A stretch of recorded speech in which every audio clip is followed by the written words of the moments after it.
La naissance d'Hadès. Dans les temps anciens, dans le royaume des Titans, Hadès naquit, fils de Crono et de Rhéa. « Je suis Hadès, le seigneur des enfers », murmura le nourrisson, sans savoir le destin qui l'attendait. Sa mère, Rhéa, savait que Crono, son père, craignait une prophétie qui prédisait qu'il serait renversé par l'un de ses enfants. Pour protéger Hadès, elle le cacha avec soin, le mettant à l'abri des yeux de son père. Crono, ignorant la naissance de Hadès, dévora ses autres enfants, pensant ainsi assurer son pouvoir. Mais Rhéa, rusée, parvint à sauver Hadès et à le cacher dans une grotte sombre et secrète, où il grandit entouré d'ombre et de mystères. « Je vais devenir fort et un jour revendiquer mon droit », s'exclama-t-il, déterminé à retrouver sa place parmi les dieux. En grandissant, Hadès développa une affinité avec les ténèbres. « Je vais maîtriser les profondeurs et le royaume des morts », affirmait-il, conscient de la puissance que cela représentait. Il apprit à communiquer avec les âmes, écoutant leurs histoires et leurs peurs. « Je vais devenir un seigneur juste et sage », se promettait-il, tout en ressentant le poids de son destin. Lorsque Zeus et Poséidon, ses frères, se rebellèrent contre Crono, Hadès se joignit à eux, déterminé à renverser leur père. « Nous devons nous battre pour notre héritage », déclara-t-il, sa voix résonnant avec force. Ensemble, ils affrontèrent Crono et, après une lutte acharnée, le renversèrent, permettant à Hadès de revendiquer son royaume sous la terre. « Je vais régner sur les enfers et préserver l'ordre parmi les âmes », proclama-t-il, conscient que son rôle était crucial. Les autres dieux, reconnaissant sa force, acceptèrent son pouvoir. Ainsi, Hadès devint le seigneur des enfers, prêt à accueillir les âmes des mortels et à veiller sur son royaume. L'ascension d'Hadès. Après la défaite de Crono, Hadès prit possession de son royaume souterrain, un monde de ténèbres et de mystères. « Je vais établir mon trône dans le royaume des morts », déclara-t-il, conscient que son nouveau pouvoir était une responsabilité. Le palais d'Hadès, construit en obsidienne et en marbre noir, brillait d'une lueur sombre mais majestueuse. Hadès, en tant que roi des enfers, devait établir des règles pour régner avec justice. « Je vais accueillir les âmes avec dignité et respect », affirma-t-il, conscient que son rôle était essentiel. Il créa des lois pour gérer l'arrivée des âmes, veillant à ce que chaque mort soit traité avec équité. « L'enfer ne doit pas être un lieu de peur, mais de repos », proclamait-il. Cependant, les mortels avaient peur de lui et de son royaume. « Ô Hadès, nous craignons les ténèbres », murmurait-il. Hadès, conscient de cette crainte, décida d'apaiser leurs craintes. « Je vais leur montrer que je suis un roi juste », déclara-t-il, son cœur rempli de compassion pour les âmes perdues. Il envoya des messagers pour communiquer avec les vivants. « Je suis Hadès, et je veille sur vos proches », annonçait-il, leur voix résonnant à travers le monde. Les mortels, peu à peu, commencèrent à comprendre que la mort n'était pas à craindre. « Ô Hadès, nous te remercions pour ta protection », disait-il, reconnaissant son rôle dans l'équilibre de l'univers. Hadès, touché par leur respect croissant, se sentit plus puissant. « Je vais continuer à régner avec sagesse et à apporter l'harmonie dans mon royaume », promit-il, conscient que son influence allait bien au-delà des portes de l'enfer. Le royaume des morts. Le royaume d'Hadès était un endroit à la fois mystérieux et fascinant, peuplé d'âmes errantes et de créatures des profondeurs. « Je vais créer un royaume où les âmes peuvent trouver la paix », annonça Hadès, conscient de l'importance de son rôle. Les Champs-Élysées, un lieu de repos pour les âmes vertueuses, furent établis. Hadès, avec sa sagesse, créa aussi le Tartare, un endroit pour les âmes des coupables et des traîtres. Ici, ils recevront la justice qu'ils méritent, déclara-t-il, conscient que la justice était essentielle pour maintenir l'ordre. Les âmes, bien que craintives, commencèrent à comprendre leur place dans le royaume. Les créatures marines et les monstres des profondeurs peuplaient également le royaume. « Je vais les utiliser comme gardiens de mon domaine », affirma Hadès, conscient de la force de ses êtres. Cerbère, le chien à 3 têtes, devint le fidèle gardien des portes de l'enfer. « Je te confie la tâche de protéger notre royaume », lui ordonna Hadès, admirant sa puissance. Les âmes, une fois arrivées, devaient traverser le Styx, un fleuve qui séparait le monde des vivants de celui des morts. Charon, le passeur, conduira les âmes à leur destination, déclara Hadès, conscient de l'importance de cette transition. Charon, avec son bateau, accueillait les âmes, leur offrant une dernière chance de se souvenir de leur vie. Les âmes, en apprenant à accepter leur nouvelle réalité, commencèrent à s'harmoniser avec leur environnement.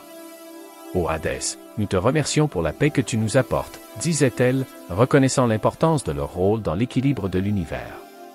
Hadès, fier de son royaume, s'assura que chaque âme trouvait sa place. La rencontre avec Perséphone. Un jour, alors qu'Hadès surveillait son royaume, il aperçut une beauté éclatante parmi les fleurs. « Qui est cette déesse qui illumine les ténèbres ?» se demanda-t-il, captivé. C'était Perséphone, la déesse du printemps, fille de Déméter, en train de cueillir des fleurs. « Je vais la rencontrer, » déclara Hadès, conscient que son cœur battait avec force. Hadès, déterminé à conquérir le cœur de Perséphone, décida de la kidnapper. « Je vais l'emmener dans mon royaume et lui montrer la beauté des enfers, » affirma-t-il, conscient que cette rencontre pourrait changer sa vie. Alors qu'elle cueillait des fleurs, Hadès jaillit de la terre, l'emportant avec lui dans un tourbillon de ténèbres. « Ô Perséphone, je te présente mon royaume, » lui dit Hadès, conscient de la surprise qui l'envahissait. Au début effrayé, Perséphone découvrit bientôt la beauté cachée des enfers. Ici, les âmes trouvent la paix et la sérénité, lui expliqua Hadès, désireux de lui montrer qu'il n'était pas seulement un dieu de la mort. Avec le temps, Perséphone commença à s'habituer à son nouvel environnement. « Je vois que tu es un roi juste, Hadès, » déclara-t-elle, touchée par sa sagesse. Hadès, heureux de sa réaction, lui montra les merveilles de son royaume. « Je vais te laisser explorer, mais je souhaite que tu restes à mes côtés, » affirma-t-il, conscient de l'importance de cette connexion. La passion grandit entre eux, et Hadès se mit à aimer Perséphone profondément. « Je vais faire d'elle ma reine et lui offrir un rôle dans mon royaume, » décida-t-il, conscient que cela renforcerait leur lien. Ainsi, la déesse des saisons devint la reine des enfers, apportant une nouvelle lumière dans l'obscurité. Le mariage d'Hadès et de Perséphone. Hadès, épris de Perséphone, décida qu'il était temps de l'épouser. « Je vais lui offrir un mariage royal digne d'une déesse, » proclama-t-il, conscient que ce lien renforcerait son royaume. Il prépara une cérémonie grandiose, décorant son palais de fleurs et de lumière. « Je vais montrer à Perséphone que mon royaume peut être beau, » affirma-t-il avec détermination. Les âmes, témoins de cette union, se réunirent pour célébrer. « Ô Hadès et Perséphone, vous êtes unis par l'amour et la puissance, » clamèrent-elles, leur foi illuminant l'obscurité. La cérémonie fut remplie de chants et de danses, célébrant l'union des deux dieux.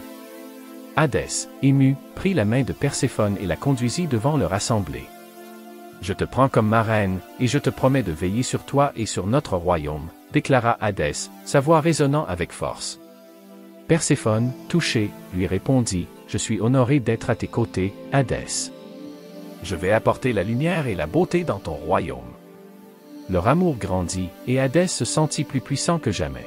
« Je vais faire de notre royaume un lieu de beauté et de paix, » affirma-t-il, conscient que l'union avec Perséphone apportait un nouvel équilibre.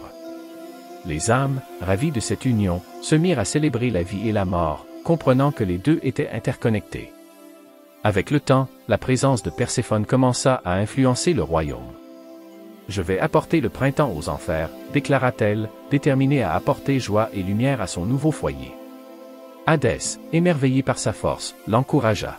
« Je serai toujours à tes côtés, et ensemble, nous régnerons sur notre royaume, » promit-il, conscient que leur amour était la clé de leur succès. Les épreuves de Perséphone.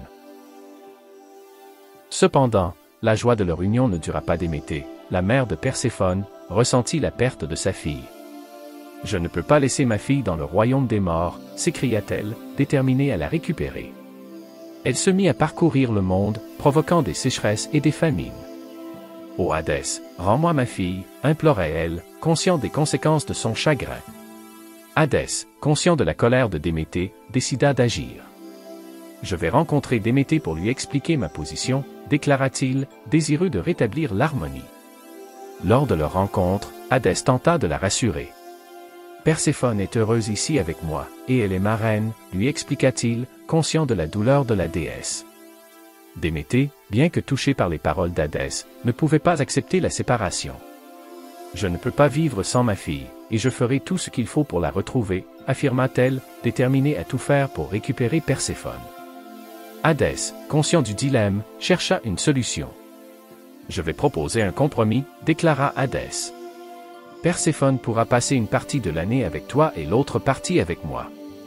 Déméter, bien qu'hésitante, accepta cette proposition. Si cela rend ma fille heureuse, je suis prête à l'accepter, répondit-elle, consciente que l'amour de sa fille devait passer avant tout. Ainsi, un accord fut établi. Perséphone passerait 6 mois aux enfers et 6 mois sur terre. Je suis heureuse de pouvoir voir ma mère, s'exclama Perséphone, consciente que cet équilibre apporterait la paix. Hadès, bien qu'attristé par son départ, savait que leur amour était suffisamment fort pour surmonter cette épreuve. Le cycle des saisons. Le départ de Perséphone marqua le début d'un cycle éternel. Je vais apporter la vie et la mort en équilibre, affirma Hadès, conscient que cette séparation influençait le monde des vivants. Lorsque Perséphone rejoignait sa mère sur terre, Déméter faisait fleurir la nature. Le printemps est arrivé, et la terre s'épanouit, proclama Théel, ravi de retrouver sa fille. Cependant, lorsque Perséphone retournait aux enfers, Déméter plongeait le monde dans l'hiver. « Je ne peux pas laisser la terre fleurir sans ma fille », s'exclamait-elle, provoquant la mort des cultures. Hadès, observant ce cycle, savait qu'il devait préserver l'harmonie. « Je vais veiller sur mon royaume et protéger les âmes », déclara-t-il, conscient que son rôle était essentiel. Les âmes, conscientes de ce cycle, commençaient à comprendre leur place. « Ô Hadès, nous te remercions pour cet équilibre », disait-elle, reconnaissant l'importance de cette danse entre la vie et la mort. Hadès, fier de son royaume, s'assura que chaque âme trouvait son chemin. « Je vais continuer à régner avec sagesse et justice », promit-il, conscient que son influence dépassait les portes de l'enfer. Perséphone, de son côté, apprit à apprécier les deux mondes. « Je suis la déesse du printemps et la reine des enfers », affirma-t-elle, consciente de son rôle unique. Hadès, admirant sa force, savait qu'ensemble, ils apportaient l'équilibre à l'univers. « Nous sommes une équipe et nos rôles sont complémentaires », lui dit-il, conscient de la puissance de leur amour. Les épreuves des mortels. Les mortels, conscients de la puissance d'Hadès, commençaient à s'inquiéter. « Nous devons prouver notre valeur pour éviter de tomber sous son règne », murmurait-il, conscient que la mort était une réalité inévitable. Hadès, observant cette peur, décida d'agir. « Je vais leur montrer que la mort n'est pas à craindre », proclama-t-il, désireux d'apaiser leurs craintes. Il envoya des messagers pour communiquer avec les vivants. « Je suis Hadès, et je veille sur vos proches », annonçait-il, leur voix résonnant à travers le monde. Les mortels, réalisant que Hadès pouvait être un allié, commencèrent à prier. « Ô Hadès, accorde-nous la paix et la protection », implorait-il, reconnaissant son rôle dans l'équilibre de l'univers. Hadès, touché par leur dévotion, décida de leur accorder des bénédictions. « Je vais offrir la prospérité à ceux qui respectent les morts », déclara-t-il, conscient que cela renforcerait leur connexion. Les mortels, reconnaissant, commencèrent à bâtir des sanctuaires en son honneur. « Ô Hadès, nous te remercions pour ta protection », disait-il, leur foi illuminant leur visage. La relation entre Hadès et les mortels commença à s'améliorer. « Nous allons honorer les dieux et respecter l'équilibre de la vie et de la mort », proclamèrent-ils, désireux de construire un avenir harmonieux. Hadès, fier de cette évolution, se sentit plus puissant. « Je vais continuer à veiller sur vous et à apporter la paix dans vos vies », promit-il, conscient de son rôle. La révélation d'Hadès. Alors que le royaume prospérait sous son règne, Hadès ressentit un besoin profond de partager son histoire avec les vivants. « Je vais leur révéler la vérité sur la mort et l'au-delà », déclara-t-il, conscient que la peur naissait souvent de l'ignorance. Il convoqua des sages pour transmettre son message. « La mort n'est pas la fin, mais un nouveau commencement », leur expliqua-t-il. Les sages, touchés par ces paroles, se mirent à enseigner aux mortels. « Aux mortels, apprenez à ne pas craindre la mort, car elle fait partie de la vie, » proclamait-il, leur voix résonnant avec force. Les mortels, écoutant avec attention, commencèrent à comprendre. « Ô Hadès, nous te remercions pour cette révélation », disait-il, reconnaissant l'importance de ces enseignements. Hadès, conscient de l'impact de son message, décida d'organiser une grande célébration. « Je vais inviter les âmes et les mortels à se réunir pour célébrer la vie et la mort », annonça-t-il, désireux de renforcer les liens. Les mortels, ravis de participer à cet événement, se mirent à préparer des offrandes et des rituels. « Nous allons honorer Hadès et célébrer la vie », clamèrent-ils, leur foi illuminant leur visage. La célébration fut un mélange de chants, de danses et de rituels. Ô Hadès, nous te célébrons et te remercions pour ta sagesse, proclamaient les mortels, unis dans la joie. Hadès, touché par leur dévotion, se sentit plus puissant. Je vais continuer à veiller sur vous et à apporter la paix dans vos vies, promit-il, conscient de son rôle. L'héritage d'Hadès. Avec le temps, l'héritage d'Hadès se répandit à travers le monde. Je suis Hadès, et ma lumière brillera à jamais dans le cœur de ceux qui respectent la mort, murmurait-il, conscient que ses enseignements seraient chéris pour les générations à venir. Les enfants grandissaient en entendant les légendes de leur Dieu, inspirés par sa force et sa sagesse. Les histoires d'Hadès étaient racontées autour du feu, captivant l'imagination du peuple. Ô Hadès, tu es notre protecteur et notre guide, disait-il, reconnaissant son influence dans leur vie quotidienne. Les rituels en son honneur devenaient des moments de communion, unissant le peuple dans la foi et l'amour. Les temples dédiés à Hadès prospéraient, devenant des lieux de refuge et de sagesse. Nous venons chercher la lumière de notre protecteur, affirmaient les fidèles, apportant leurs offrandes avec respect. Hadès, observant leur dévotion, savait que son rôle de gardien était honoré à chaque prière. La nature, en réponse à leur foi, continuait de prospérer, témoignant de la relation sacrée entre le Dieu et son peuple. Chaque acte de bonté est un hommage à ma présence, répétait-il, conscient que leur connexion avec l'univers était essentielle pour leur avenir. Son héritage demeurait vivant, unissant le passé et l'avenir dans un même souffle.